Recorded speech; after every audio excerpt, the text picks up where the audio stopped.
In the vast emptiness of space, there existed a world that made even the most battle-hardened warriors of the Galactic Council wake up screaming. A planet so hostile that its very existence was classified as a Class X2 death world, the highest rating ever given. Ships were forbidden to enter its orbit.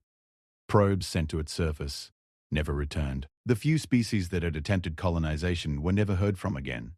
For 10,000 years, the galaxy had marked this world with a crimson warning beacon, a cosmic sign that read, "Stay away." Then humanity found it, and they called it adorable. What happened next would reshape everything the galaxy thought it knew about survival, fear, and the strange species from a little blue planet called Earth. Captain Zixtar of the Vrelnian Empire stood frozen in his command chair, his four eyes wide with disbelief. His crystalline skin, normally a calm blue, flickered through shades of orange and red, colors that in his species meant pure, unfiltered terror. "Repeat that transmission," he whispered, his voice barely audible over the hum of the ship's engines. The communications officer, a young Vrelnian named Korseth, looked just as disturbed. "Sir, the human vessel Wandering Spirit has just broadcast their intention to land on Giraffe."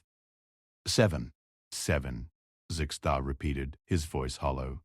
He stood up slowly, his legs trembling. "They want to land on Giraffe." 7. Some had turned to stare at their captain. Others were looking at the view screen, where a small human ship floated peacefully against the backdrop of space, seemingly unaware of the cosmic horror they were approaching. "Sir, should we warn them?" Korseth asked. Zixtar's mandibles clicked together nervously. "Open a channel! Emergency frequency! Now!" The view screen flickered, and suddenly Zixtar was looking at a human face. The creature had only two eyes, both pointing forward like a predator. Its skin was a strange pinkish tan color, covered in patches of something that looked like fur on the top of its head and around its mouth. The human was smiling, showing flat white teeth. "Hello there," the human said cheerfully. "This is Captain Sarah Chen of the Wandering Spirit. We're responding to your hail. Everything okay?" Zixtar tried to compose himself. He had dealt with humans before. They were new to the galactic community, only having achieved faster-than-light travel about 50 standard cycles ago. They were strange, yes. Unusual, certainly. But they seemed friendly enough, if a bit too curious for their own good. "Captain Chen," Zixtar began, trying to keep his voice steady. "I am Captain Zixtar of the Vrelnian survey ship Crystal Dawn. We have intercepted your flight plan, and I must inform you that you are heading toward a Class X2 death world. Your navigation systems must be malfunctioning." The human smile didn't fade. "Oh, no. Our navigation is working perfectly. We know exactly where we're going. Giraffe. 7, right? We've been studying it for months. Got permission from the Galactic Council to conduct a survey." Zixtar felt his blood run cold. "Permission? The Council would never—" They were a bit reluctant at first, Sarah admitted, still smiling that strange smile. "But we showed them our proposal, explained our safety protocols, and they eventually agreed. We're just going to spend a few weeks there, collect some samples, document the ecosystem, standard survey stuff."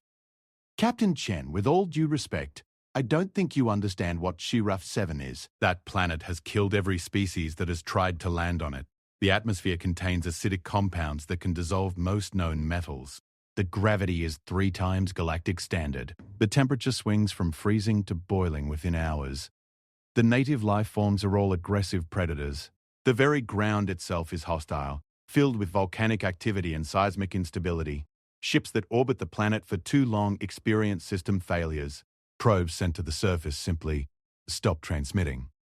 Sarah nodded along, her expression thoughtful. "Yeah, we read all about that in the briefing materials. It does sound pretty intense. But you know what? It's actually not that different from some places on Earth. The gravity is about what we experience on some of our training stations. The temperature swings? Well, we've got deserts and tundras back home. As for the atmosphere, our suits can handle it. And the wildlife." She paused, and her smile grew wider. "Captain, we've seen the footage from the old probes. Those creatures are amazing." "Amazing?" Zixtar couldn't believe what he was hearing. "Captain Chen, those creatures have been responsible for the deaths of hundreds of researchers. The last expedition to Giraffe 7 was the Krell science team, 150 of their finest scientists and soldiers. None of them came back. "The Krell," Sarah said, her voice becoming more serious. "Yeah, we studied that incident too. From what we could piece together, they landed in the middle of a nesting ground for the apex predators. Bad planning, really. We're going to land in a much safer area. We've been using orbital imaging to map out the territories of the major predators, and we found a nice spot near the equator that seems relatively calm." "Relatively calm?" Zixthar repeated weakly. "On Zyrath 7. "Look," Sarah said, leaning forward. "I appreciate your concern. I really do. But humans, we're pretty good at surviving in hostile environments. Our homeworld? It's actually classified as a Class I death world by the Council." This stopped Zixthar cold. "What?" "Yeah," Sarah continued. "Earth has weather patterns that can generate winds strong enough to level buildings. We have hurricanes, tornadoes, earthquakes, tsunamis. Parts of our planet are covered in frozen wastelands. Others are endless deserts where nothing grows. We have active volcanoes. We have areas of extreme radiation. And the animals?" She laughed. "Captain, we have creatures on Earth that can kill you with a single bite. Parasites that eat you from the inside, plants that can poison you with a touch. Some of our oceans are so deep and dark that we still haven't fully explored them because the pressure would crush most vessels. And you know what? We learned to live with all of it. We thrived in it." Zixthar was silent for a long moment. He had known that Earth was a dangerous world, but Class 9? That was higher than most civilized species' homeworlds. The Vralnians came from a Class 3 world, peaceful and stable. Most of the galaxy's dominant species came from Class 2 to Class V worlds. "Even if that's true," Zixthar said slowly, "Zyrath 7 is different. It's not just one or two dangerous elements.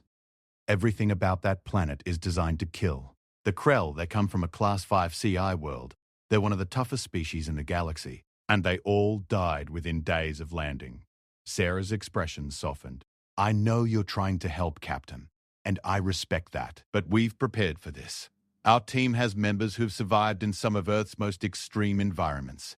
We have a biologist who spent 3 years in the Amazon rainforest studying poisonous frogs. We have a geologist who grew up in an active volcanic region. Our security chief trained in the Australian outback, which is, well, it's full of things that want to kill you. We're bringing equipment specifically designed for hostile environments. We'll be careful, I promise." There was no fear in her eyes, no hesitation, just calm confidence and what looked like genuine excitement. "Why?" he finally asked. "Why would you want to go to such a place?" Sarah's smile returned, bright and genuine. "Because it's new and unknown and fascinating.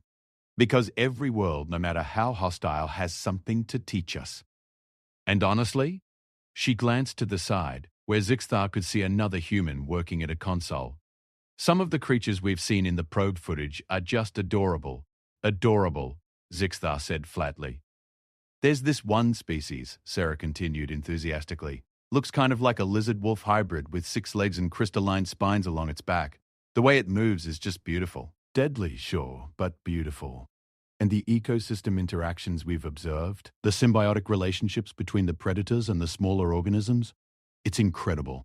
This planet is a treasure trove of biological data.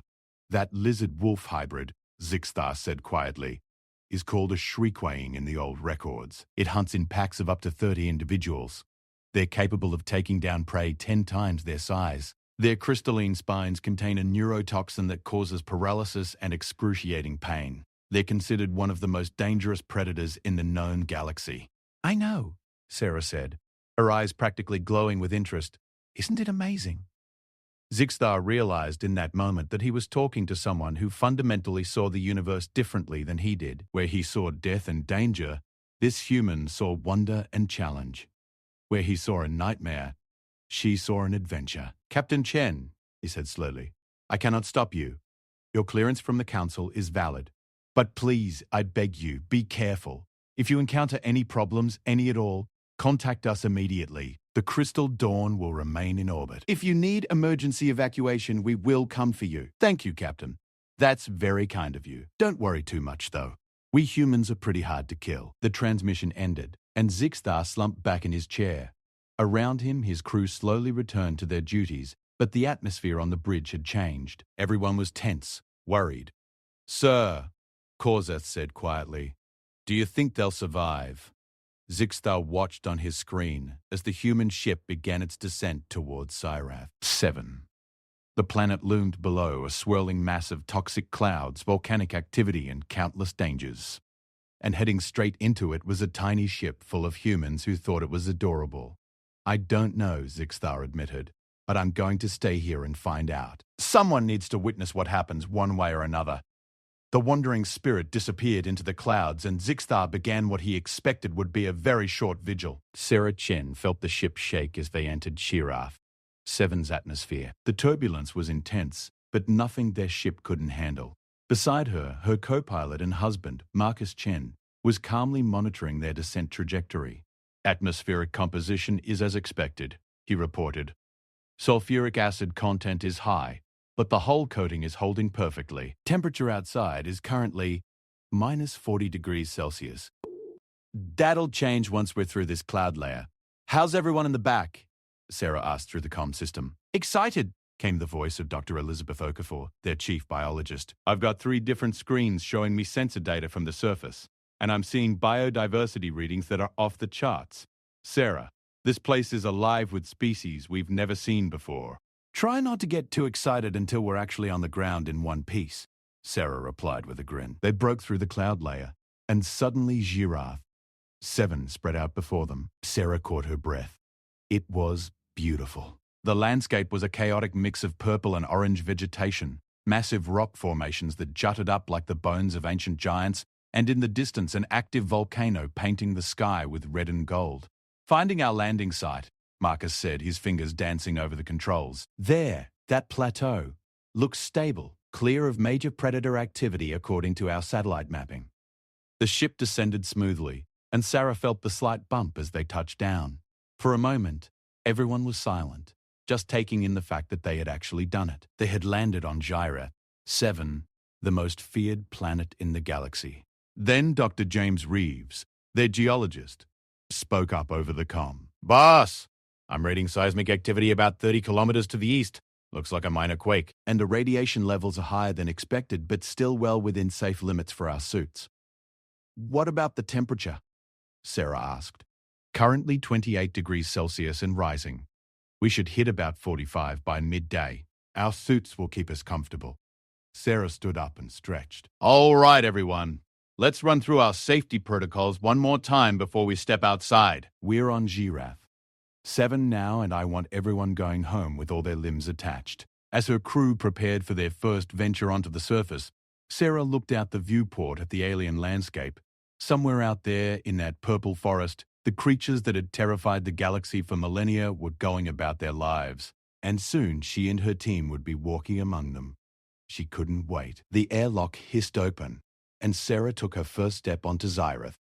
7. The ground beneath her boots was solid, a reddish-brown rock that had been worn smooth by centuries of harsh winds. She took a deep breath through her helmet's filters and smiled. The air outside was a toxic cocktail that would kill most galactic species in seconds, but to her, it was just another day in the field. Temperature is climbing fast, Marcus noted, checking his wrist display. 32 degrees now. We'll want to be back before it hits the high 40s. Behind them, the rest of the team emerged from the ship. Dr. Elizabeth Okafor was already scanning the surrounding area with her biosensor, her dark eyes bright with excitement. Dr. James Reeves was examining a rock formation to their left, his weathered face breaking into a grin. And bringing up the rear was Jake Sullivan, their security chief, a tall man with scars on his arms from his years working with crocodiles in northern Australia. All right, team, Sarah said, her voice coming through clearly on their internal comms. We stick together, we stay alert, and we document everything. Liz, what are you picking up? Elizabeth's fingers flew over her sensor pad. Life signs everywhere, Captain. I'm reading small organisms in the soil, insect analogs in the air, and larger signatures in that forest about 200 meters ahead. Nothing immediately close to us, though. I think our landing scared off the local wildlife. Good, Jake said, his hand resting casually on the stunner at his hip.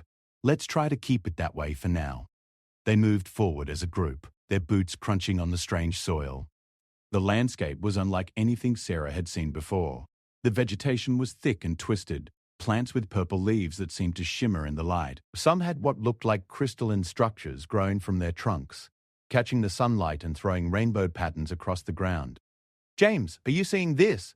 Sarah asked, pointing to a nearby plant. The geologist hurried over, his eyes widening. "That's not crystal," he said, running his scanner over it. "It's a mineral deposit that the plant is secreting as a defense mechanism. The structure is sharp enough to cut through most organic materials." "Clever adaptation. Everything here is designed to survive," Elizabeth added. "Look at the ground cover. Those aren't leaves. They're actually armored plates that can fold up when something tries to step on them. And see those flower-like structures? I'm betting they're not flowers at all. Probably feeding structures for something carnivorous." Marcus knelt down, carefully avoiding touching anything. "The soil composition is fascinating. High in sulfur and iron compounds, acidic pH. Most earth plants would die in this, but look how lush everything is." They continued forward, documenting and scanning everything they saw. Sarah felt a familiar thrill running through her. This was what she lived for, these moments of pure discovery. Every rock, every plant, every strange insect thing that buzzed past them was something no human had ever seen before. Then Jake held up his hand. "Hold up," he said quietly. "We've got movement ahead, something big." Everyone froze. Elizabeth checked her senses. "I see it. Approximately 50 meters ahead, partially concealed by the vegetation. It's... Hey, Captain, I think it's a shrieking." Sarah felt her heart rate increase, but not from fear, from excitement. Are you sure?" "The signature matches what we saw in the old prod data. It's alone, though. They usually hunt in packs." "Maybe it's a scout," Jake suggested. "Or maybe it's injured and separated from its group." "Can we get a visual?" Sarah asked. Marcus was already adjusting his helmet's optical enhancement. "There. About 45 meters behind that purple tree cluster." Sarah zoomed in her own display, and suddenly she could see it.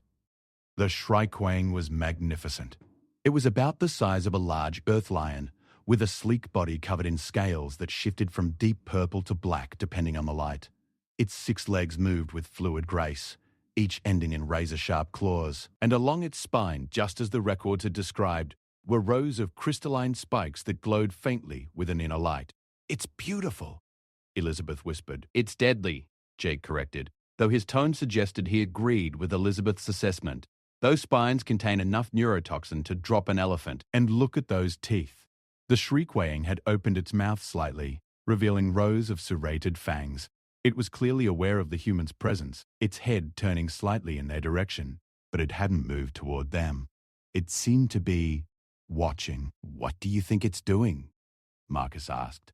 "Evaluating us," Sarah said, "trying to figure out if we're prey or threat."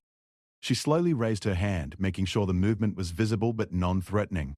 "Hello there, beautiful." The shrikewing's head tilted, almost like a curious dog. Its eyes, Sarah noticed, were a brilliant amber color, with pupils that contracted as it focused on her. "Captain, maybe we should back away slowly," Jake suggested. "Give it space." "In a moment," Sarah said. She was transfixed. The creature was watching her with what she could only describe as intelligence. This wasn't just an animal acting on instinct. It was thinking, calculating. Then, something unexpected happened. The shriekwang sat down. "Did it just?" Marcus trailed off. The creature had lowered itself onto its haunches, its tail curling around its body. It was still watching them, but the aggressive posture was gone. If Sarah didn't know better, she'd say it looked almost relaxed. Elizabeth laughed softly. "It's decided we're not worth the effort. Look at its body language. It's the same as a big cat that's determined you're not food." "How can you tell?" Jake asked, still wary. "Years studying predator behavior," Elizabeth replied. "I spent time in Africa studying lions and leopards. The posture is similar. It's aware of us, but it's not interested in engaging. We're probably too strange, too unknown. It's waiting to see what we do." Sarah slowly lowered her hand. "All right, everyone. We're going to move laterally. Give it a wide berth. Nice and slow. No sudden movements." I began to move, stepping carefully around the area where the shriekwang sat. The creature's eyes followed them, but it didn't stand up or show any signs of aggression. It just watched, curious but cautious. When they were about 70 meters past it, Jake let out a breath he'd been holding. "That was either very brave or very stupid, Captain." "Maybe a bit of both," Sarah admitted with a grin. "But we learned something important. These creatures aren't mindless killing machines. They're intelligent hunters. They can assess situations and make decisions. The Krell expedition probably didn't understand that, Elizabeth mused. They might have approached with weapons drawn, showed aggression. The Shriekwings would have responded to the threat. "We'll put that in our report," Sarah said. "But for now, let's keep moving. I want to get samples from that mineral deposit we saw earlier, and then we should head back before the temperature gets too high." They spent the next 2 hours collecting samples, taking readings, and documenting the incredible ecosystem of Shirath 7. Sarah found herself constantly amazed by the adaptations she was seeing.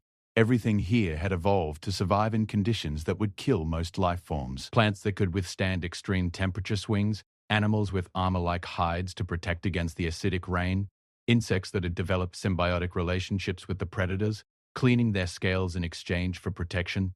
It was harsh, yes. Dangerous, absolutely. But it was also a masterpiece of evolution.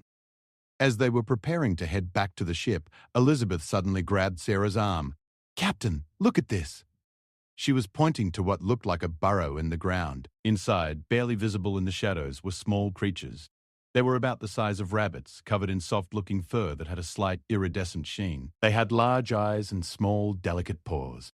"They look like they're nursing," Elizabeth said, her voice filled with wonder. "Look, there are babies!" Sarah knelt down carefully, not wanting to disturb them. The mother creature looked up at her, and Sarah could see the wariness in her eyes. But the mother didn't flee. She stayed put, protecting her young, watching the strange intruder with alert caution. "The probe data never caught these," Elizabeth continued. "They must be prey animals, probably nocturnal. They're hiding from the daytime predators." "They're adorable," Marcus said, and Sarah heard the smile in his voice. And they were. Despite being from one of the most hostile planets in the galaxy, despite living in constant danger from predators and environmental hazards, these little creatures were raising their young, living their lives, surviving. "Galactic Council needs to see this," Sarah said softly. "They need to understand that Shirath 7 isn't just a death world. It's a living world, complex, beautiful, and worth protecting." Jake checked his display. Temperatures hit 47 degrees. "We should head back." As they walked back to the ship, Sarah noticed movement in the forest to their right. More Shriekwings had appeared, watching them from the shadows. She counted at least a dozen, maybe more. They were following the human team, tracking their movements with predatory precision. "Jake, you seeing this?" she asked quietly. "Yeah, they've got us surrounded. Been tracking us for about 10 minutes now." "Why haven't they attacked?" Marcus asked, his voice tight with tension. "'Cause we haven't done anything to trigger them," Elizabeth said. "We're not acting like prey, running and panicking. We're not acting like threats, waving weapons and making aggressive moves. We're just walking. They're confused by us." Sarah kept her pace, steady, calm. "Everyone stay cool. Keep moving toward the ship. Don't run."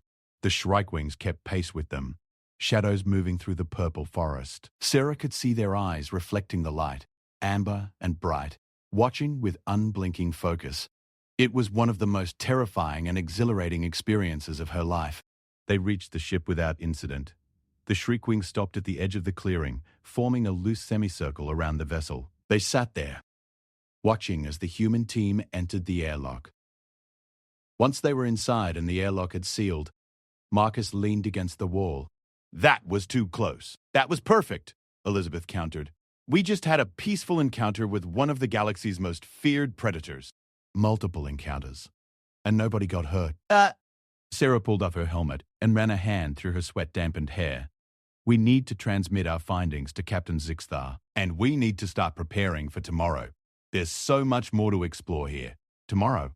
Jake asked. "Captain, with respect, we just got lucky out there. Really lucky. Maybe we should consider this a successful first survey and head back." The Sarah looked at him, then at the viewport. Outside, the Shriekwings were still there, sitting in their semicircle, backlit by the setting sun. They looked majestic, powerful, and yes, dangerous. But they also looked like exactly what they were. Animals trying to survive in their natural habitat. "Jake," she said gently, "I understand your concern, but look at them. Really look. They had every opportunity to attack us today. They outnumbered us. They know the terrain. They're the apex predators here. But they didn't. They watched us, followed us, and let us leave. That tells me something important. It tells me that we can coexist here, at least for a while. We just have to be smart about it. Jake looked at the Shriekwings, then back at Sarah. Finally, he nodded. All right, Captain. But we upgrade our security protocols. And I'm requesting better weapons from the ship's armory, just in case. Fair enough. Sarah agreed. Liz, start analyzing the samples we collected. James, I want a full geological survey of this area. Marcus, help me prepare the report for the Vrelmians. They're probably having a heart attack up there, thinking we're all dead. As her crew dispersed to their tasks, Sarah took one last look at the Shriekwings outside. One of them, the largest, seemed to be looking directly at her. They held each other's gaze for a long moment, human and alien predator, both trying to understand the other. Then, the Shriekwing stood, turned, and melted back into the forest. The others followed, disappearing like shadows into the purple vegetation. Sarah smiled. Day 1 on Shirath. 7, and they were all still alive. More than that, they were beginning to understand this world, to see past the fear and recognize the beauty. She activated the comm to the Crystal Dawn. Captain Zixstar, this is Captain Chen. We've completed our first surface survey, and we're happy to report that we're all safe and sound. We've had some incredible encounters, and I think you're going to want to see our findings. Zirath, 7 is not what the galaxy thinks it is. There was a long pause before Zixstar's voice came through, filled with relief and disbelief. You're all alive? All of you? Every single one of us? Sarah confirmed. And we're planning to stay for the full survey period. This planet has secrets, Captain. Beautiful, amazing secrets. And we're going to share them with the galaxy. As she signed off, Sarah felt a deep satisfaction. They'd proven something today. They'd proven that fear was often born from misunderstanding, and that with the right approach, even the most dangerous places could reveal their wonders. Tomorrow they would explore further, learn more, and continue to bridge the gap between human curiosity and galactic caution. Outside, the sun was setting on Shirath 7, painting the sky in shades of red and gold. The temperature was starting to drop, and Sarah could hear the first calls of nocturnal creatures beginning their nightly routines. It was going to be a fascinating few weeks. 2 weeks into their survey, Sarah Chen stood at the edge of what they dubbed Crystal Canyon, watching the most spectacular display of bioluminescence she'd ever witnessed. As night fell on Shirath, 7,000 of organisms began to glow, turning the canyon into a river of living light. Blues, greens, purples, and golds pulsed and swirled in patterns that seemed almost choreographed. It's a mating display, Elizabeth explained, her recorder capturing every moment. The larger predators use the light to attract mates, and the smaller organisms join in for protection. Safety in numbers and confusion for any hunters. Marcus squeezed Sarah's hand. Makes you wonder why anyone ever called this place a death world. Because 63% of the species here can kill you in under 5 minutes, Jake said dryly, though even he couldn't hide his amazement at the view. But yeah, I get what you mean. 7 had been a revelation. Each day brought new discoveries, new wonders. They documented over 200 previously unknown species, mapped extensive cave systems filled with unique mineral formations, and established what Elizabeth called peaceful protocols for interacting with the local predators. The Shriekwings in particular had become almost comfortable with the human presence. They no longer stalked the team during their excursions. Instead, they seemed to accept the humans as part of the landscape, neither prey nor threat. Just strange creatures that walked on 2 legs and pointed devices at everything. Sarah had even started to recognize individuals. There was one Shriekwing with a distinctive scar along its left flank that she'd named Striker. The creature had started showing up near their camp every few days, watching them with what Sarah swore was curiosity. Their findings had sent shockwaves through the Vrelnian ship still orbiting above. Captain Zixstar had gone from expecting to recover their bodies to receiving daily reports filled with images and data that contradicted everything the galaxy thought it knew about Shirath 7. Sarah had transmitted hours of footage showing peaceful interactions with deadly predators, stable camp operations in supposedly uninhabitable conditions, and team members working comfortably in an environment that should have killed them immediately. The Galactic Council had taken notice. Other ships had started arriving in orbit, representatives from various species coming to witness the impossible, humans thriving on Shirath 7.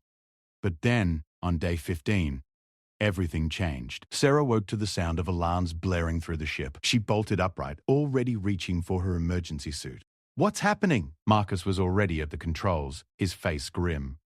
"Seismic activity. Major event about 5 kilometers northeast of our position. James says it's a volcanic eruption, but it's triggering a chain reaction." James burst onto the bridge, his hair disheveled. "Captain, we've got a problem. That eruption isn't normal. The underground magma chambers are connected across this entire region. One goes off, they all start destabilizing. We're looking at a cascade event." "How bad?" Sarah demanded. "Bad enough that we need to evacuate now. The shockwaves alone could damage the ship, and the pyroclastic flows." He pulled up a projection on the screen. "We've got maybe 6 hours before this entire area is consumed." Sarah felt her stomach drop. "The wildlife, the creatures we've been studying, will die," Elizabeth said quietly, appearing in the doorway. "All of them. The burrowing animals, the shrike-wings, the nocturnal species, the bioluminescent organisms in the canyon." "Captain, we're talking about a localized extinction event." "Captain, we can be off-planet in 30 minutes. We should go." Sarah looked at the projection again. The cascade was spreading, each new eruption triggering others, but it wasn't moving uniformly. There were gaps, areas that would remain safe, at least for a while. If the animals could reach those areas, how smart are shrike-wings? She asked suddenly. Elizabeth blinked. "What? How smart are they? You said they're intelligent hunters.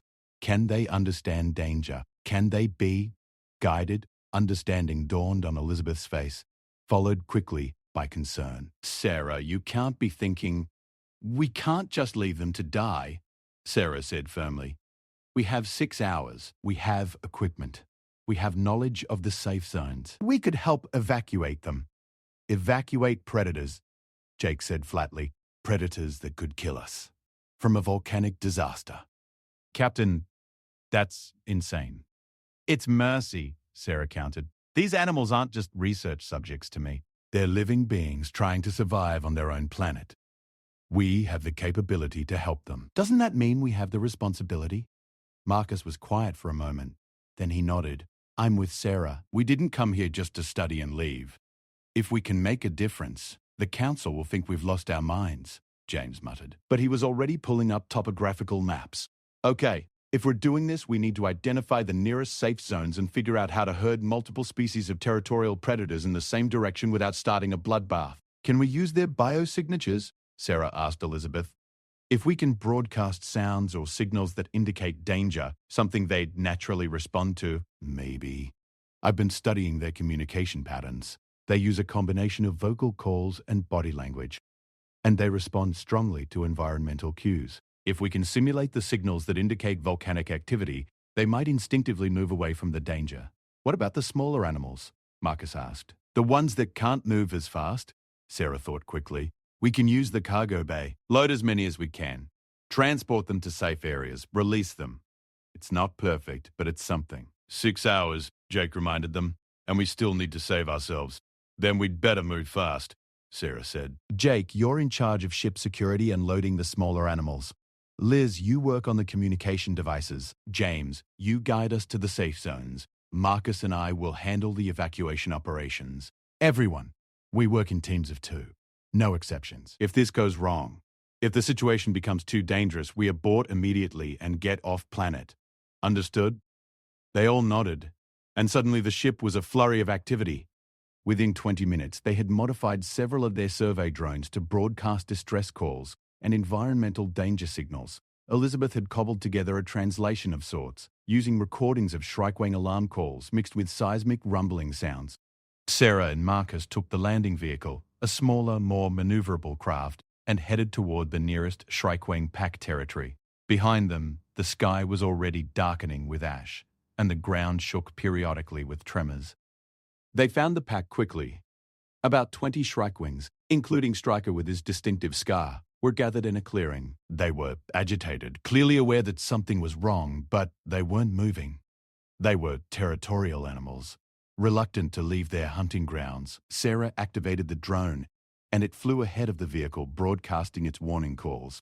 The effect was immediate. The shrike-wings' heads snapped toward the sound, their bodies tensing. Then, as the drone moved, broadcasting continuously, they began to follow it. "It's working," Marcus breathed. Sarah guided the drone slowly, carefully, leading the pack away from the danger zone. The Shriekwings followed, their movements urgent but controlled. They trusted their instincts, and those instincts were telling them to flee. As they moved, Sarah saw other animals joining the exodus. Smaller creatures, prey species, herbivores, even some of the armored diggers that usually stayed underground. The entire ecosystem was responding to the crisis, and the drone's signals were helping to channel that response in a safe direction. Meanwhile, Jake and James were working near the burrows, carefully capturing the smaller, less mobile animals, the rabbit-like creatures that Sarah had seen on their first day, along with their babies, slow-moving reptilian things that couldn't escape the flows on their own. Even some of the insect colonies scooped up in containment units. "This is the craziest rescue operation I've ever been part of," Jake muttered as he gently placed a frightened creature into a transport cage. "And I once had to relocate an entire crocodile population from a flooding river." "How many have you got?" Sarah asked over the comm. "About 40 animals so far, small ones mostly." "The cargo bay is filling up fast," Elizabeth's voice came through. "Captain, the eruptions are spreading faster than James predicted. We're down to 4 hours, maybe less." Sarah checked their position. They'd successfully guided 2 Shriekwing packs to safe zones, along with hundreds of smaller animals, but there were still more creatures in danger, including a group of the bioluminescent organisms from Crystal Canyon. "Marcus, can we make it to the canyon and back? It'll be tight. Really tight." "Let's do it." They raced toward the canyon, the ground shaking more violently with each passing minute. When they arrived, Sarah's heart sank. The bioluminescent creatures were still there, clustered on the canyon walls, seemingly unaware of the danger approaching. "They're sessile," Elizabeth said over the comm. "They can't move on their own. Sarah, there's no way to evacuate them." Sarah stared at the glowing organisms, remembering the beauty of their mating display just the night before. To see all that life, all that beauty, destroyed. "What if we change the environment?" she said suddenly. "These organisms respond to environmental cues, right? Temperature, light, chemical signals." "Yes, but what if we make it uncomfortable for them? Convince them to move?" Elizabeth was quiet for a moment. "It's risky. We could accidentally kill them. But it might work. We'd need to alter the temperature rapidly and introduce a chemical irritant that would make them want to relocate." "Can we do it? Give me 10 minutes." Sarah and Marcus waited, feeling every second tick by. The ash in the air was getting thicker, and they could see the red glow of approaching lava flows in the distance. Finally, Elizabeth came back on. "Okay, I've modified 2 of the drones to spray a harmless but irritating compound. It should trigger their survival response." "But Sarah, this is theoretical. I've never tested it." "Do it," Sarah said. The drones descended into the canyon, spraying their compound while simultaneously generating heat pulses. For a terrifying moment, nothing happened. Then, slowly, the bioluminescent organisms began to move. They detached from the canyon walls, floating on the air currents, drifting away from the uncomfortable stimuli. "It's working!" Marcus shouted. The organisms drifted through the canyon, catching the wind, moving towards safer areas where they could reattach and continue their life cycle. It wasn't a perfect evacuation, but it was a chance. Sarah gunned the vehicle back toward the ship. They had done what they could. Now it was time to save themselves. They reached the Wandering Spirit with less than an hour to spare. The entire team was covered in ash, exhausted and shaking with adrenaline. But they'd done it. They'd evacuated over 300 animals, guided countless more to safety, and given an entire ecosystem a fighting chance. As the ship lifted off, Sarah looked down at Shirath. 7. The volcanic eruptions were in full force now, destroying everything in their path. But in the distance, in the safe zones they'd identified, she could see movement. Animals. Surviving. Living. "Captain Chen, this is Captain Zixthar," came the Vrelnian's voice. "We've been monitoring your activities. What you just did, I've never seen anything like it. We couldn't just leave them, Captain. You risked your lives. For animals. For predators that could have killed you. Why?" "Because they matter," Sarah said simply. "Because every life has value.